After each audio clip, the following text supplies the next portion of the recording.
ಹಾಕ್ಸ್ಲಿಲ್ಲ.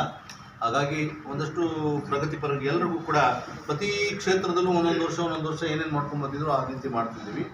ಮತ್ತು ಇದಕ್ಕೆ ಹೆಚ್ಚಿನ ಸಂಖ್ಯೆಯಲ್ಲಿ ಸುಮಾರು ನಮ್ಮ ಚನ್ನಪಟ್ಟಣ ಭಾಗದ ರೈತ ಮುಖಂಡರು ಕೂಡ ಹೆಚ್ಚಿನ ಸಂಖ್ಯೆಯಲ್ಲಿ ಭಾಗವಹಿಸ್ತಾರೆ. ಸುಮಾರು ಒಂದು 500-600 ಜನ ರೈತರೇ ಭಾಗವಹಿಸ್ತಾರೆ ಅಂತಕ್ಕಂಥ ಒಂದು ಟಾರ್ಗೆಟನ್ನು ಇಟ್ಕೊಂಡಿದ್ದೀವಿ.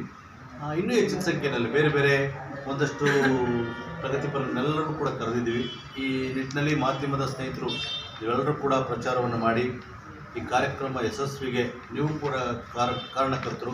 ಯಾಕೆ ಅಂತ ಹೇಳಿದ್ರೆ ನಾವೆಲ್ಲ ಒಂದು ಕಡೆ ಹೋರಾಟಗಾರರು ತಪ್ಪು ಮಾಡಿದಾಗ ನೀವು ಬೆಂತಟ್ಟಿ ನೀವು ಹೇಳ್ತಕ್ಕಂಥದ್ದು ಕರ್ತವ್ಯ ನಿಮಗೂ ಕೂಡ ಇದೆ. ಈ ಕಾರ್ಯಕ್ರಮಕ್ಕೆ ನಿಮ್ಮ ಮೂಲಕ ಎಲ್ಲ ಸಾರ್ವಜನಿಕರಿಗೆ, ಯುವಕರಿಗೆ ಇದೊಂದು ಒಳ್ಳೆಯ ವಿಚಾರ ತಿಳ್ಕೊಳ್ಳುವಂಥ ಕಾರ್ಯಕ್ರಮ, ಶಿಸ್ತುಬದ್ಧವಾದಂಥ ಕಾರ್ಯಕ್ರಮ. ನಮ್ಮದು ವೇದಿಕೆಯಲ್ಲಿ ಕೂತ್ಕೊಂಡು ಬರೀ ಸನ್ಮಾನಗಳು ಮಾಡಿಕೊಂಡು ಆರಾತುರಾಯಿಗಳು ಹಾಕೊಂಡು ಕೂತ್ಕೊಳ್ಳೋ ಕಾರ್ಯಕ್ರಮ ಅಲ್ಲ ಇದು. ಒಂದಷ್ಟು ಕಾರ್ಯಕರ್ತರಿಗೆ ವಿಚಾರವನ್ನು ತಿಳಿಸುವಂಥ ಕಾರ್ಯಕ್ರಮ. ಹಾಗಾಗಿ ಹೆಚ್ಚಿನ ಸಂಖ್ಯೆ ಮತ್ತು ಇದೇ ನಮ್ಮೆಲ್ಲ ಪತ್ರಕರ್ತರಿಗೂ ಕೂಡ ಇದೇ ಆಹ್ವಾನ ಅಂತ ತಿಳ್ಕೊಳ್ಳಿ. ಶನಿವಾರ ನೀವೆಲ್ಲರೂ ಕೂಡ 11 ಗಂಟೆಗೆ ಮೆರವಣಿಗೆಯಲ್ಲೂ ಕೂಡ ಭಾಗವಹಿಸಿ ಅಂಬೇಡ್ಕರ್ ಭವನ ಕಾರ್ಯಕ್ರಮಕ್ಕೆ ಬನ್ನಿ. ಮತ್ತು ಇದಾದ ನಂತರ ಕಾರ್ಯಕ್ರಮ ಆದ ನಂತರ ಎಲ್ಲರಿಗೂ ಕೂಡ ಊಟದ ತಿಂಡಿಯ ವ್ಯವಸ್ಥೆ ಇದೆ. ಬಂದಂಥ ರೈತರಿಗೆ, ಬಂದಂಥ ಸಾರ್ವಜನಿಕರಿಗೆ ಎಲ್ಲರಿಗೂ ಕೂಡ ತಿಂಡಿಯ ವ್ಯವಸ್ಥೆ ಇದೆ. ಹಾಗಾಗಿ ನೀವೆಲ್ಲರೂ ಕೂಡ ಬರಬೇಕು. ಒಂದು ಒಳ್ಳೆಯ ಕಾರ್ಯಕ್ರಮ ಮಾಡ್ತೀವಿ ಅಂತೇಳಿ ಮಾಧ್ಯಮ ಅದನ್ನು ನಾವು ಈ ಹ್ಯಾಂಡಲ್ಸಲ್ಲಿ ಹಾಕ್ಸ್ಲಿಲ್ಲ. ಹಾಗಾಗಿ ಒಂದಷ್ಟು ಪ್ರಗತಿಪರ ಎಲ್ಲರಿಗೂ ಕೂಡ ಪ್ರತಿ ಕ್ಷೇತ್ರದಲ್ಲೂ ಒಂದೊಂದು ವರ್ಷ ಏನೇನು ಮಾಡ್ಕೊಂಡು ಬಂದಿದ್ರು ಆ ರೀತಿ ಮಾಡ್ತಿದ್ದೀವಿ. ಮತ್ತು ಇದಕ್ಕೆ ಹೆಚ್ಚಿನ ಸಂಖ್ಯೆಯಲ್ಲಿ ಸುಮಾರು ನಮ್ಮ ಚನ್ನಪಟ್ಟಣ ಭಾಗದ ರೈತ ಮುಖಂಡರು ಕೂಡ ಹೆಚ್ಚಿನ ಸಂಖ್ಯೆಯಲ್ಲಿ ಭಾಗವಹಿಸ್ತಾರೆ. ಸುಮಾರು ಒಂದು 500-600 ಜನ ರೈತರೇ ಭಾಗವಹಿಸ್ತಾರೆ ಅಂತಕ್ಕಂಥ ಒಂದು ಟಾರ್ಗೆಟನ್ನು ಇಟ್ಕೊಂಡಿದ್ದೀವಿ. ಇನ್ನೂ ಹೆಚ್ಚಿನ ಸಂಖ್ಯೆಯಲ್ಲಿ ಬೇರೆ ಬೇರೆ ಒಂದಷ್ಟು ಪ್ರಗತಿಪರನ್ನೆಲ್ಲರೂ ಕೂಡ ಕರೆದಿದ್ದೀವಿ. ಈ ನಿಟ್ಟಿನಲ್ಲಿ ಮಾಧ್ಯಮದ ಸ್ನೇಹಿತರು ಇವೆಲ್ಲರೂ ಕೂಡ ಪ್ರಚಾರವನ್ನು ಮಾಡಿ ಈ ಕಾರ್ಯಕ್ರಮ ಯಶಸ್ವಿಗೆ ನೀವು ಕೂಡ ಕಾರಣಕರ್ತರು. ಯಾಕೆ ಅಂತ ಹೇಳಿದ್ರೆ ನಾವೆಲ್ಲ ಒಂದು ಕಡೆ ಹೋರಾಟಗಾರರು ತಪ್ಪು ಮಾಡಿದಾಗ ನೀವು ಬೆಂತಟ್ಟಿ ನೀವು ಹೇಳ್ತಕ್ಕಂಥದ್ದು ಕರ್ತವ್ಯ ನಿಮಗೂ ಕೂಡ ಇದೆ.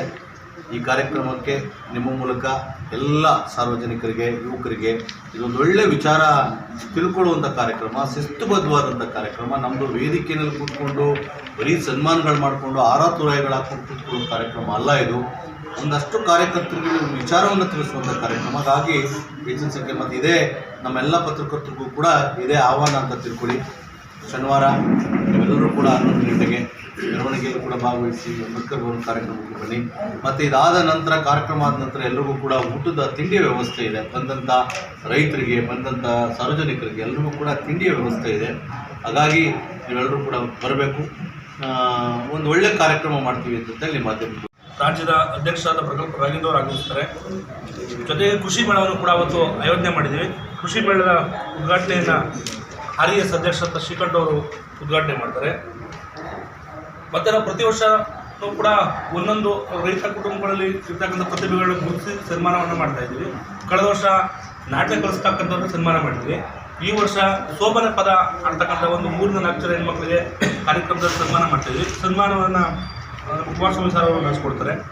ಅದೇ ರೀತಿ ಪ್ರೊಫೆಸರ್ ಅವರ ಒಂದು ಫೋಟೋ ಸಮೇತ ಜಾನಪದ ಕಲಾತಂಡಗಳೊಂದಿಗೆ ಮೆರವಣಿಗೆ ಕೂಡ ಹಳೆಯ ಅಯ್ಯಪ್ಪ ಸ್ವಾಮಿ ದೇವಸ್ಥಾನದಿಂದ ಅಂಬೇಡ್ಕರ್ ಭವನದಲ್ಲೂ ಕೂಡ ಮೆರವಣಿಗೆಯನ್ನು ಆಯೋಜನೆ ಮಾಡಿದ್ದೀವಿ. ಅದರ ಚಾಲನೆಯನ್ನು ನಮ್ಮ ಸ್ಟುಡಿಯೋ ಸರ್ ಅವರು ಕೊಡ್ತಾರೆ. ಹೀಗೆ ಎಲ್ಲರೂ ಕೂಡ ಒಂದೊಂದು ಕಾರ್ಯಕ್ರಮಗಳಲ್ಲಿ ಎಲ್ಲರೂ ಕೂಡ ನಿಂತುಕೊಂಡು ದೊಡ್ಡ ದೊಡ್ಡ ಕಾರ್ಯಕ್ರಮವನ್ನು ಯಶಸ್ವಿಗೊಳಿಸಬೇಕು. ಕನಕಪುರದ ಒಂದು ದೊಡ್ಡ ಗೌರವ ಇದು. ಇಡೀ ರಾಜ್ಯದ ಅನೇಕ ಜಿಲ್ಲೆಗಳಿಂದ ರಾಜ್ಯ ಸಮಿತಿಯವರು ಬರ್ತಾರೆ ಮತ್ತು ಜಿಲ್ಲೆಯ ಎಲ್ಲ ತಾಲೂಕುಗಳಿಂದ ಕೂಡ ರೈತರು ಮತ್ತು ಸಂಘಟನೆಗಳೆಲ್ಲ ಆಗಮಿಸ್ತಾರೆ. ಪ್ರಮುಖವಾಗಿ ನಮ್ಮ ಸಂಘಟನೆಯವರು ಜವಾಬ್ದಾರಿಯುತವಾಗಿ ಹಳ್ಳಿಗಳಲ್ಲಿ ಜಾಗೃತಿಯನ್ನು ಮೂಡಿಸಿ ರೈತರನ್ನ ಕರೆತಂದು ಕಾರ್ಯಕ್ರಮ ಯಶಸ್ವಿಗೊಳಿಸಬೇಕು ಅಂತ ಹೇಳ್ತಾ ನನ್ನ ಮಾತನ್ನು